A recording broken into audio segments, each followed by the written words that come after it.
Hi, I'm Merlin of SJW. Welcome to the second episode of How to Communicate for nowt.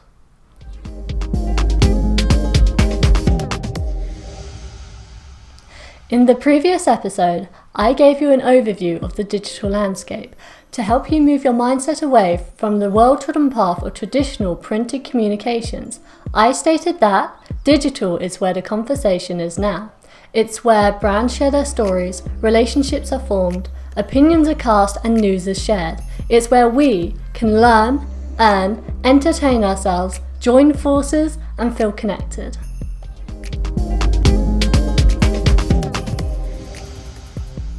In the early days, the internet was a fascinating place. We'd visit search engines such as Yahoo, Lycos, Excite and Alta Vista and find answers to the questions that had always bugged us. We could buy things from America and spend hours reading through conspiracy theories and reminiscing on articles that highlighted things from the 80s.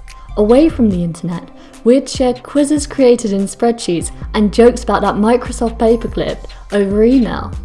Of course, I don't remember any of this because I wasn't even born. During this time, we were reliant on the magical internet to provide content for us. Then, we hit a milestone in our digital history. We were introduced to user-generated content and we witnessed the arrival of social media. Fast forward to today, and social media has transformed us all into content creators.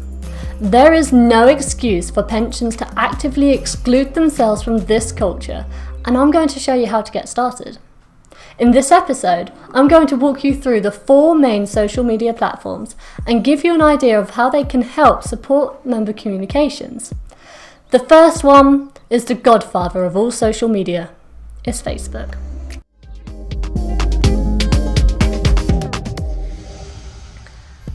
This is the platform on which memories are recorded and emotions are expressed. Shareable, relatable content excels on this community-focused platform. We reckon it's the easiest to get the hang of, and would also suggest that it's best suited to schemes with a more mature audience. As a scheme, you can utilise the tools Facebook offers communities and businesses. A great one to start with is a Facebook group.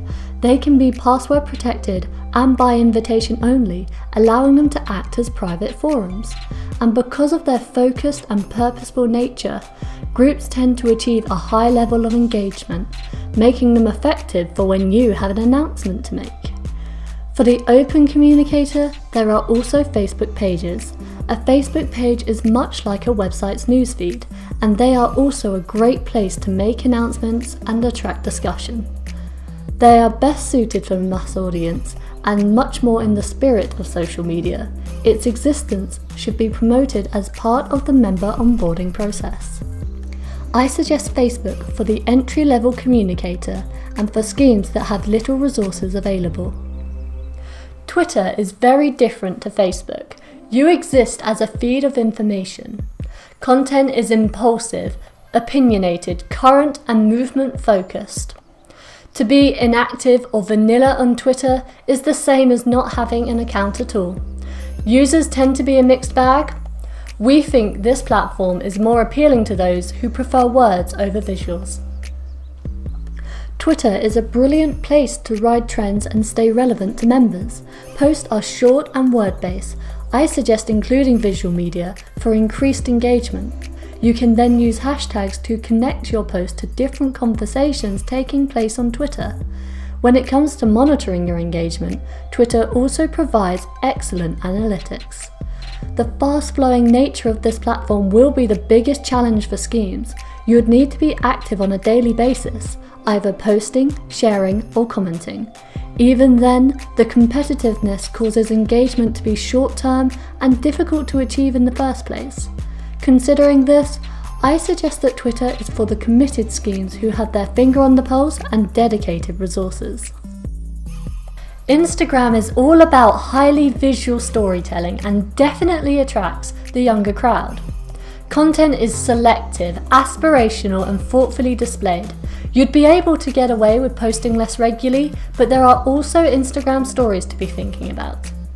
We reckon this platform could be the one for DC schemes with a younger membership. The feeds on Instagram are fairly slow moving, which is an opportunity to build a library of valuable content, both of an educational and inspirational nature. Each post consists of a square visual and a caption, in which you are able to provide plenty of depth when required. To more actively reach out to members, you have Instagram stories. These are posts that last for 24 hours. They are brilliant for announcements and staying present in the minds of members. You are also able to make your stories interactive, which is a great feature to gain member insights as well as prompt discussion. Lastly, you can also save your Instagram stories, making them into what they call a highlight. This means that they are pinned to your profile and visible every time someone visits. This is perfect for getting more longevity out of each campaign and a brilliant format in which to display guides and tell member stories. The biggest challenge Instagram would pose for schemes is definitely its highly visual nature and the user's demand for high quality, which is why I suggest you approach this platform with a quality over quantity mindset and post around 3 times a week. I think Instagram is a very exciting option. A team considering this platform would need to be full of creativity, have a brand that's visually ready to go digital, and prioritise providing value to members.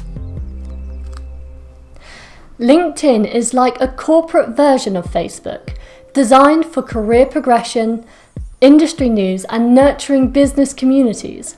Whilst the context is vastly different from Facebook, LinkedIn provides the same kind of tools and will require the same kind of commitment. If your scheme is aligned with a business that's typically corporate, then it could be the one for you. As mentioned, the tools available to schemes on LinkedIn are much like the ones on Facebook. You can create both groups and pages to provide both private and open member communications, so I won't spend any more time going over them. I reckon the biggest challenge this platform poses is its focus on business-to-business marketing, which could be unhelpful context when you're trying to carry out scheme-to-member communications. However, this business-to-business focus is responsible for the highly engaged workforces on LinkedIn and could provide a less competitive environment. With this in mind, I suggest that forward-thinking teams take on this social media platform, as they'd be able to think of relevant and stimulating ways to connect to their members. I would also suggest embracing video content, as that's highly appreciated on LinkedIn.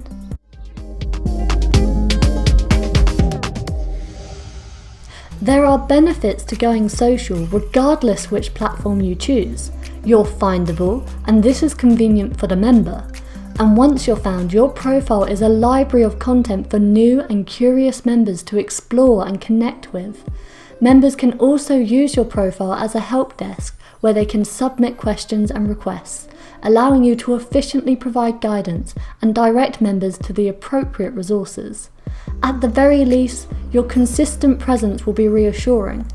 And by proactively posting content for members, you can positively influence them and encourage them to engage with their pension.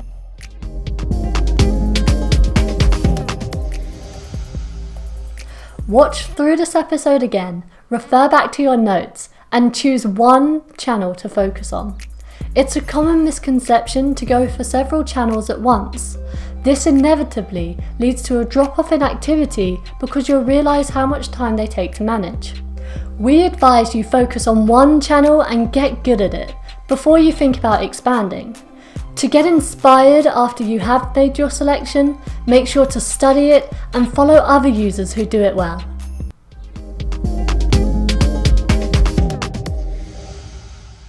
Thank you so much for joining me for an introduction to the big players in social media, the second episode of How to Communicate for nowt. I hope you've got an idea of which platform could be best for your scheme. The worksheet below provides more information on the current usage stats. The exercises will help you think about systemizing your approach to social media so that it can become a real positive addition to your member engagement strategy. If you have any questions, please take a look at the options below. You can ask us a question directly, and join our 2020 Comms LinkedIn group, a member-only group in which we'll be active and keeping the discussion going. See you next time!